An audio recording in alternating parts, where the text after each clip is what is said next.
that, once upon a time, nestled on the edge of a deep, ancient forest, there lived a kind old couple in a small, humble cottage. They were hard-working, and their hearts were full of love, but their days were quiet and tinged with a gentle loneliness, for they had no children of their own. One bright morning, as the old woman tended to her small garden, her spade struck something unusual. Brushing away the dark soil, she uncovered a most peculiar object. An egg, large and smooth, that shimmered with the warm, radiant glow of pure gold. Her breath caught in her throat. She had never seen anything like it. Carefully, she lifted the mysterious egg and hurried inside to show her husband. His eyes widened in astonishment. "What a marvel!" he exclaimed. "Let's keep it warm by the fire. Who knows what wonder might be sleeping inside?" And so they tenderly placed the golden egg in a soft, woolen-lined basket right next to their hearth. They watched over it day and night, their hearts filled with a hopeful anticipation they hadn't felt in years. A few days passed, and then one evening they heard a faint tap, tap, tap. The golden shell began to crack, not with a sudden break, but as if a flower were gently unfurling its petals. A soft, warm light spilled out, filling their small cottage with a magical luminescence. And there, nestled inside the broken shell, sat the most enchanting creature they had ever seen. It was a tiny girl, no bigger than the old woman's hand, with eyes that sparkled like the clearest dewdrops and delicate gossamer wings that shimmered like spun silk. She looked up at the astonished couple, and a smile bloomed on her face, a smile that seemed to warm the very air around them. "Dear Grandma and Grandpa," she said, her voice as sweet and melodious as a silver bell. "Thank you for your warmth and care. I have been waiting for you. From this day forward, if you'll have me, I will be your daughter."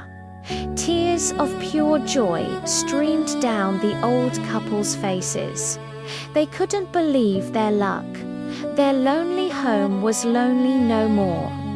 They embraced their tiny new daughter and named her Little Fairy Egg.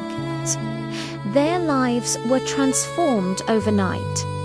Little Fairy Egg brought a whirlwind of happiness into their quiet cottage. She was a tiny bundle of tireless energy and boundless love. She would help her mother with the chores, her small hands moving with surprising deftness. She'd fetch water from the well, her laughter criterios like wind chimes as she skipped along the path. And oh, her singing! When she sang, it was as if the world stopped to listen. The birds would gather on windowsill, their own songs hushed, just to hear her beautiful melodies. Everywhere Little Fairy Egg went, magic followed, flowers padroned spontaneously along her footsteps, painting the yard in vibrant colors. Their humble cottage, once so quiet, was now constantly filled with the sound of her sweet songs and joyful laughter. The old couple felt their youth returning, their hearts lighter than they had been in decades. They were a family, and they were happier than they had ever dreamed possible. But one year, a shadow fell over the land. The rains stopped coming. The sun, once a source of life, now beat down relentlessly, scorching the earth. A terrible drought gripped the village. The crops in the fields withered and turned to dust. The rivers shrank to muddy trickles, and the wells ran dry. Fear and hunger crept into every home. The laughter in the village fell silent, replaced by worried whispers. Seeing the despair in her neighbors' eyes and the deep furrows of worry on her parents' faces, little Fairy Egg knew she had to do something. Her heart ached for them all. That evening, she stood in the center of the parched village square.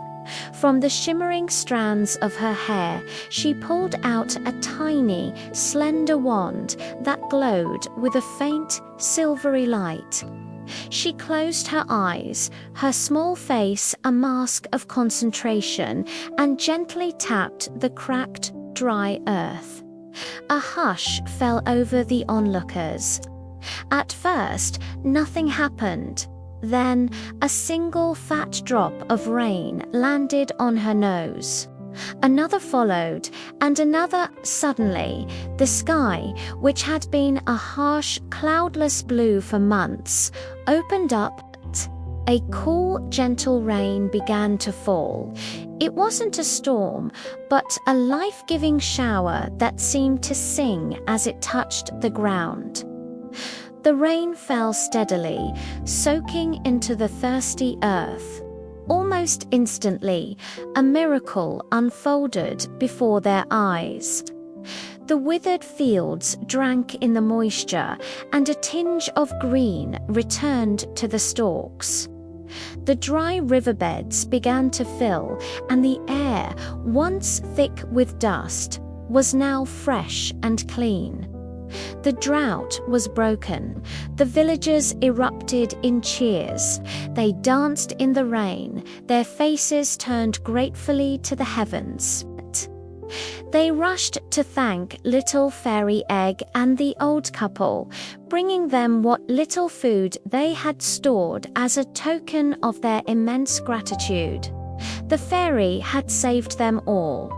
But such powerful magic does not go unnoticed.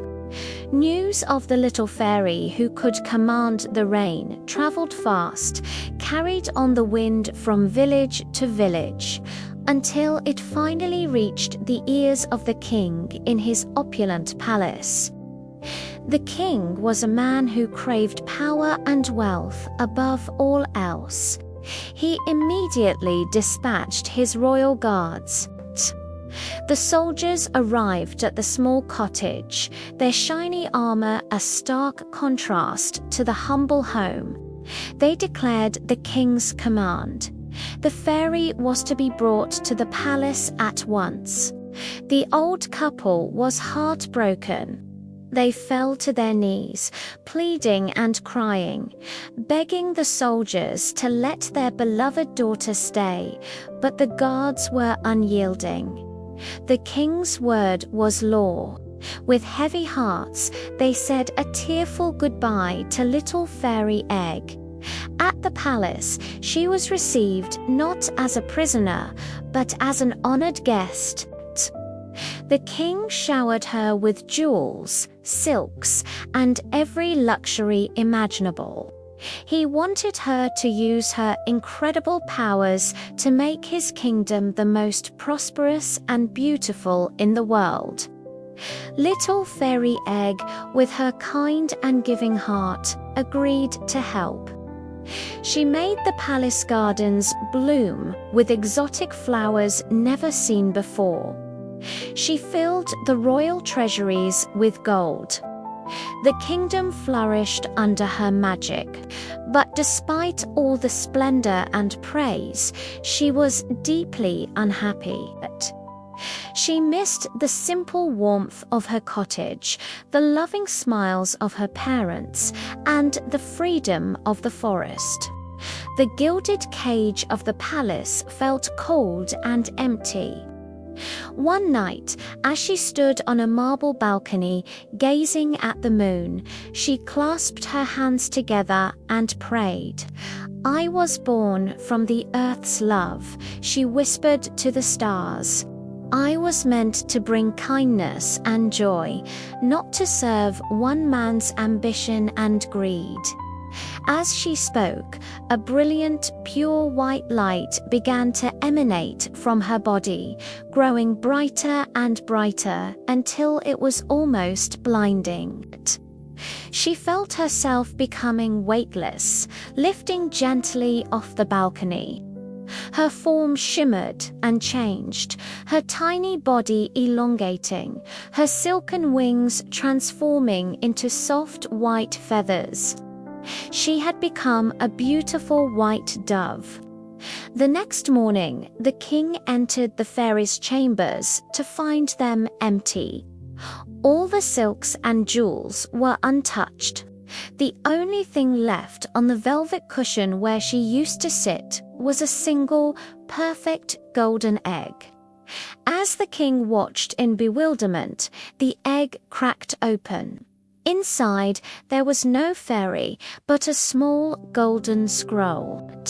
He unrolled it and read the words, "Love and kindness are the only true treasures. They cannot be owned or commanded." The king finally understood his folly. Meanwhile, the white dove soared through the morning sky, flying straight and true.